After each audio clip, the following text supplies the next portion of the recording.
Hello दोस्तों, स्वागत है आपका मेरे YouTube channel Rawat home design creator में।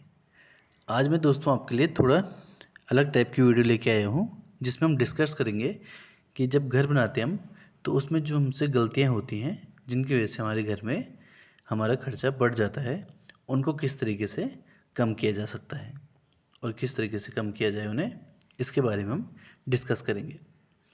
तो दोस्तों, वीडियो को शुरू करने से पहले वीडियो को लाइक और चैनल को सब्सक्राइब जरूर कीजिए, जिससे इस प्रकार की वीडियो मैं आपके लिए भविष्य में लाता रहूं।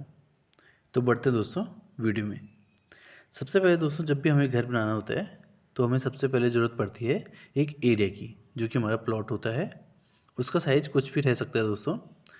जब भी हम प्लॉट लेते हैं तो हमें इस बात का विशेष ध्यान देना चाहिए कि जो हमारे प्लॉट का लेवल है वो हमेशा हमारे रोड के लेवल के बराबर रहे या उससे थोड़ा ऊपर रहे। इससे दोस्तों हमें बहुत ही ज़्यादा सुविधा प्रदान होती है। लेकिन अगर हमारे प्लॉट का लेवल हमारे रोड के लेवल से नीचे रहता है तो इसमें दोस्तों हमारा खर्चा बढ़ जाता है, क्योंकि हमें सबसे पहले प्लॉट को अपने रोड के लेवल पर लाना होता है, जिसमें हमारा बहुत ही खर्चा आ जाता है। यहाँ पर हम मिट्टी भरवा सकते हैं और मिट्टी के साथ कई बार यहाँ पर गिट्टी भी भरवाई जाती है, जिससे कि हमारा बेस अच्छा बन सके।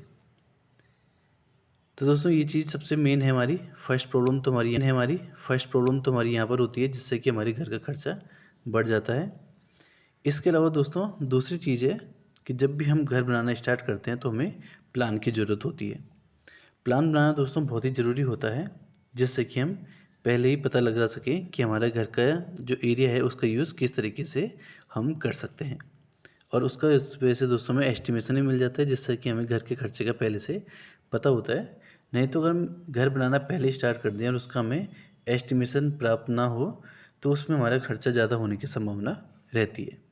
इसलिए प्लान बनाने से दोस्तों एक तो हमें एस्टिमेशन पहले ही मिल जाता है, और दूसरा हमारे एरिया का यूज़ किस तरीके से किया जाएगा ये भी हमें पहले ही पता होता है, जिससे कि हमारे खर्चे में भी काफ़ी कमी आती है। अगर दोस्तों आप हमसे हाउस प्लान बनाना चाहते हो तो आप हमसे कांटेक्ट कर सकते हैं, हमारा नंबर डिस्क्रिप्शन में दे रखा है। तीसरी चीज़ आती है दोस्तों फुटिंग। जब भी हम फुटिंग देते हैं दोस्तों तो हमें उसमें फ्रेमवर्क करवाना चाहिए। फ्रेमवर्क करवाने के लिए दोस्तों हमें हमेशा जो कि हमारी फुटिंग की विड्थ होती है उससे ज़्यादा एरिया में एक्सकवेशन करवाना होता है, क्योंकि वहाँ पर फुटिंग देने के लिए हमें थोड़ा एरिया की ज़रूरत होती है, जिससे कि वहाँ पे हम अपने फ्रेमवर्क कर सकें।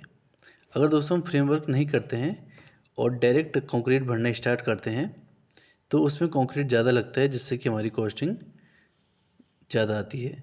कई बार देखा गया है दोस्तों कि फुटिंग जब की जाती है तो उसके बॉटम में पीसीसी ना देके कॉन्ट्रैक्टर वो तोड़ी हुई ब्रिक डालने लगते हैं।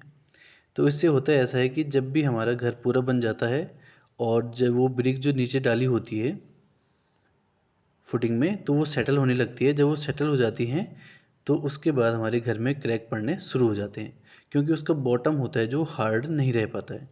तो जब भी दोस्तों हम ऐसा देखें कि हमारा कॉन्ट्रैक्टर ये काम कर रहा है, नीचे फुटिंग के नीचे ब्रिक्स डाल रहा है पीसीसी की जगह पे, तो हमें इस काम से उसे रोकना चाहिए।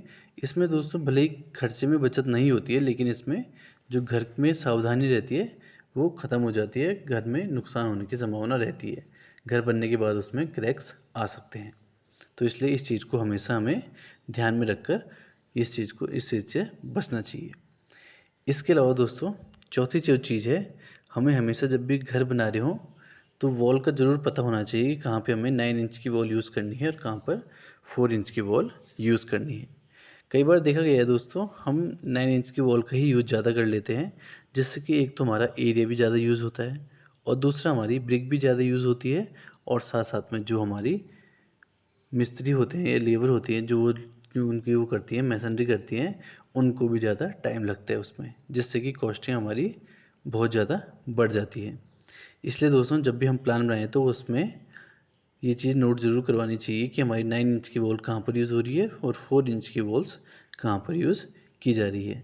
अगर दोस्तों हम अपनी फ्रेम साइज़ की बिल्डिंग को बनाएं तो उसमें हमें ज़्यादा आसानी हो जाती है 9 इंच और 4 इंच की वॉल को यूज़ करने में।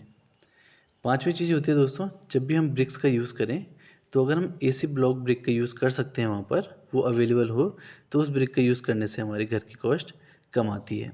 इसमें थोड़ा कमी आती है, क्योंकि जो एसी ब्लॉक की ब्रिक होती है उसका एक तो एरिया ज़्यादा होता है, जिससे कि उसे जब हम यूज़ करते हैं तो उसमें जो लेबर होती है हमारी उसे भी यूज़ करने में कम टाइम लगता है और वो ज़्यादा एरिया को कवर करती है।